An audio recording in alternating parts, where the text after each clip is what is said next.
अपने आप से प्रेम करो, तुलना मत करो। विष्णुपुर गांव के पास एक सुंदर जंगल था। उसी जंगल के बीचों बीच एक छोटा सा गांव बसा हुआ था। उसी गांव में रहता था एक लड़का राघव। राघव मेहनती था, ईमानदार था, लेकिन उसमें एक आदत थी जिसने उसकी जिंदगी को दुख से भर दिया था।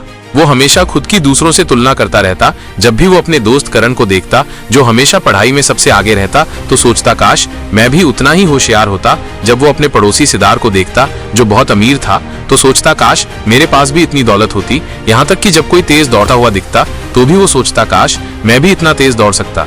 धीरे धीरे राघव निराशा में डूबता चला गया। उसका ध्यान पढ़ाई में नहीं लगता और काम में भी उसकी रुचि कम होती जा रही थी। उसे लगने लगा कि वो कभी किसी के बराबर नहीं हो सकता।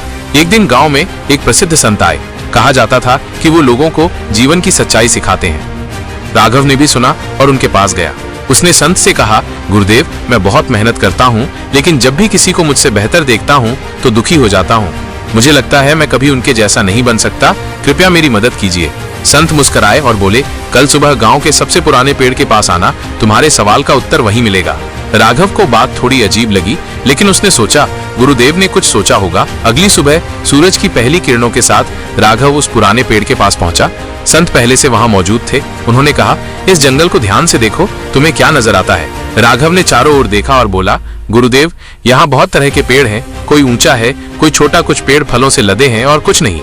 संत मुस्कुराए और बोले, अब सोचो, अगर आम का पेड़ नारियल के पेड़ से कहे काश मैं भी इतना ऊंचा होता, और नारियल का पेड़ कहे काश मैं भी आम जैसा मीठा फल देता, तो क्या ये सही होगा?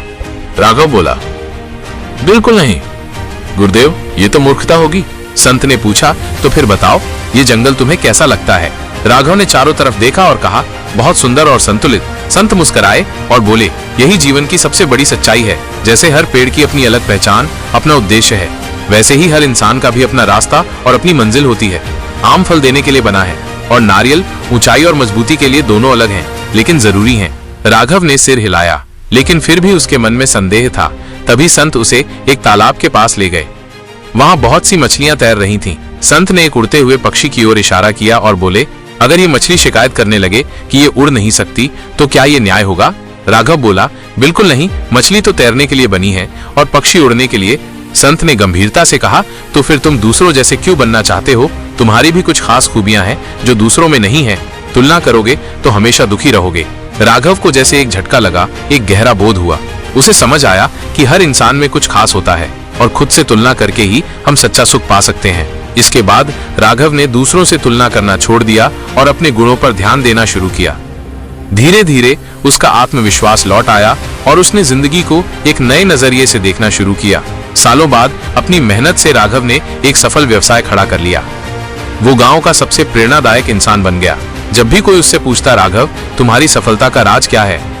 वो मुस्कुराता और कहता, कभी खुद की तुलना किसी और से मत करो।